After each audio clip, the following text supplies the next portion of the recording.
Totalement. Alors il faut savoir une chose, c'est-à-dire ce qui nous est arrivé, finalement, je dirais que c'est quelque chose de logique, la situation d'aujourd'hui. Ce n'est pas anormal ou paranormal. Premièrement, nous avons toujours été confrontés à une coalition de peuples qui venaient nous attaquer. Regardez la somme des peuples qui ont attaqué l'Égypte antique sur des périodes très courtes.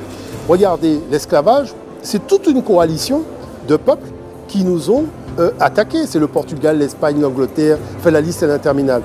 La colonisation avec la conférence de Berlin, c'est encore des nations. Donc voyez, c'est-à-dire qu'il y a une chose extraordinaire, c'est que l'Afrique n'a pas eu l'opportunité d'être attaquée par un seul peuple, toujours attaquée par une coalition de peuples. Mais vous savez, si moi je suis souverain et j'ai un empire avec 200 000 guerriers, quand j'affronte l'armée portugaise, je perds quand même des hommes, même si je gagne.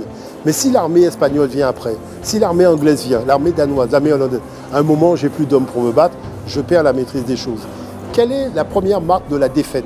La première marque de la défaite, c'est de vous priver de votre système de transmission de la connaissance. Donc, la transmission de la connaissance se fait par le dominateur. Donc, il apprend en fait de la sous-pensée pour garder les hommes finalement sans esprit critique. Puisque le but du jeu, c'est qu'on ne peut pas imposer la force toujours par la force, il faut l'asseoir par une domination du cerveau. Mais pour ça, est-ce qu'il n'y a pas de responsabilité endogène aussi? Alors, là-dessus, le problème de fond, je vous dirais qu'il y a ce qu'on appelle en histoire le rapport de force. Dès que vous n'avez pas le rapport de force, les schémas sont toujours les mêmes. C'est-à-dire que le problème le plus important, c'est la notion de rapport de force. Nous, on a eu, tout autant qu'on a eu le rapport de force à égalité avec l'Égypte, on s'en est quand même sorti plus de fois qu'on est resté, même si vers la fin, ça a été catastrophique. Mais avec la période impériale, quand les autres arrivent avec un armement que nous découvrons, une technologie militaire avec les canons, toutes ces choses-là, canons mitraillettes, il faut admettre que, premièrement, je n'ai pas vu de souverain dire « on ne va pas au combat ». Tout le monde a été au combat, même les femmes du Dahomey, vous avez vu les Amazones, comment elles ont été au combat. Et pourtant, même en Afrique du Sud, regardez les Zoulous, face à une canonnière anglaise, il faut avoir du courage pour y aller. Ils y ont été.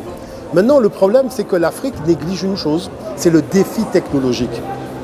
Parce que tout autant que l'Afrique n'aura pas réglé la problématique du défi technologique, elle restera dans cette situation de vassalité. La deuxième chose qui est quand même un enjeu sérieux, l'Afrique doit se désolidariser des schémas de production d'énergie que nous avons jusqu'à présent à la surface de la planète. Pourquoi?